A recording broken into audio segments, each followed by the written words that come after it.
Chandrababu sir కొత్త పథకం, ఒకటే పథకం కానీ 7 ప్రయోజనాలు. అంటే ఒక్క దెబ్బకు 7 పిట్టలన్నట్టు. అబ్బా! వా సార్ వా! చంద్రాల్ సార్ ఆలోచనే ఆలోచన. Super super. ఆహా! ఏం విజను ఏం విజను.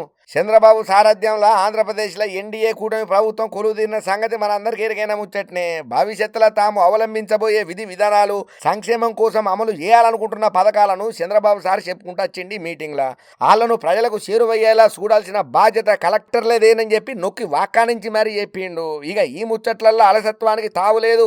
బద్ధకాన్ని విడనాడండి, క్రియేటివ్గా పనిచేయండి, మంచి ఆలోచనతో ముంగడు పోదాం, ఆంధ్రప్రదేశ్ అభివృద్ధికి మన వంతుగా మనం ప్రయత్నం చేద్దామని చెప్పుకుంటూ వచ్చిండు. ఇక ఈ ముచ్చట్లల్లో మాట్లాడుకుంటా తాను ప్రవేశపెట్టబోయే ఒకటే పథకం ద్వారా ప్రజలకు అన్ని రకాలుగా ప్రయోజనాలు కలగబోతున్నాయి. మరి ఏమేం ప్రయోజనాలు కలగబోతున్నాయో ఇప్పుడు చూద్దాం. సెప్టెంబర్ 1 నుంచి పేదల సేవలో అనే పేరుతోని ఒక కొత్త పథకాన్ని ప్రారంభం చేయబోతున్నారు.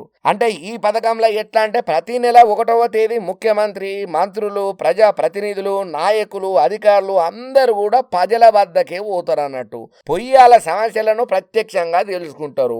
అవసరమైతే అక్కడికక్కడనే జప్పున్నే సమస్యను స్పాట్లో పరిష్కారం చేస్తారు అన్నట్టు. ఇక స్కిల్ డెవలప్మెంట్ అంశాన్ని కలెక్టర్ల సమావేశంలో ప్రత్యేకంగా చెప్పుకొచ్చిండు చంద్రాల్ సారు. తొందరలోనే ఈ పథకాన్ని ప్రారంభం చేసి యువతకు ఉద్యోగాలు ఇచ్చే దిశగా మన ప్రభుత్వం అడుగులు వేయబోతున్నది.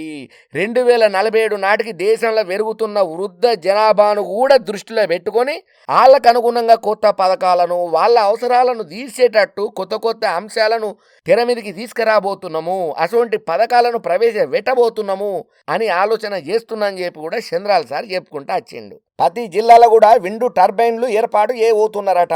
సోలార్ పథకం మీద ప్రజలకు అవగాహన కల్పించి వాళ్ళను సోలార్ కరెంటును వాడుకునే దిశగా ప్రోత్సహించబోతున్నారు అన్నట్టు. ప్రతి ఇంటి మీద సోలార్ ప్యానెళ్లు ఏర్పాటు చేపించి వాళ్ళ ఇంటికి అవసరాలు తీరగా మిగిలిన కరెంటు ఏదైతే ఉంటుందో దాన్ని కొనబోతున్నారు అన్నట్టు. ఇంకా అంతేకాదు, ముఖ్యంగా గంజాయి ముచ్చట్లల్లా ఉక్కుపాదం మోపబోతున్నాడు, తీసుకుపోయి బొక్కలెత్తడు. ఆంధ్రప్రదేశ్లో గంజాయి అనే ముచ్చట వినబడితే తొక్కి బట్టి నార దీయుండ్రని చెప్పి అధికారులకు గట్టిగానే ఆర్డర్ వేసిండు. ఇంకా అంతనే కాకుండా అధికారులు ప్రజా ప్రతినిధులకు కలిపి ఒక యాప్ను అందుబాటులోకి తేబోతున్నాడట. అట్లనే పథకాల అమలును కూడా క్షేత్ర స్థాయిలో ఆకస్మికంగా తనిఖీ చేయబోతున్నాడు అన్నట్టు. చెత్తను పొలాలకు ఎరువుగా ఎట్లా ఉపయోగించాలి, ఆ ఉపయోగించడానికి కావాల్సినటువంటి మౌలిక సదుపాయాలేంటి, ఉపాయాలేంటి, ఇటువంటి క్రియేటివ్ ఆలోచన ఉన్నోళ్ళు ఎవరైనా సరే మేం పని చేస్తాం, మాతో పాటు కలిసి పనిచేయడానికి మీరు కూడా రావచ్చు, మీ ఐడియాలను కూడా మాకు ఇయ్యండ్రి, దాన్ని ఇంప్లిమెంట్ చేసి ఎట్లా ఆంధ్రప్రదేశ్ అభివృద్ధికి పనికి రావాలి, ఆంధ్రప్రదేశ్ను ఎట్లా డెవలప్ చేయాలనే దాని మీద మనందరం కలిసి పని చేద్దాం. ఇప్పుడు ఆంధ్రప్రదేశ్ డెవలప్ కావాలంటే ప్రతి ఒక్కరి సమష్టి కృషి అనేది అవసరం, మీ అందరి ఆలోచన అవసరం. అందుకనే ప్రజలకు కావాల్సినటువంటి మెరుగైన పాలన అందియాలనంటే మనందరం కలిసి పనిచేయాలి, ఆంధ్రప్రదేశ్ అభివృద్ధికి మనం తోడ్పాటు కావాలి.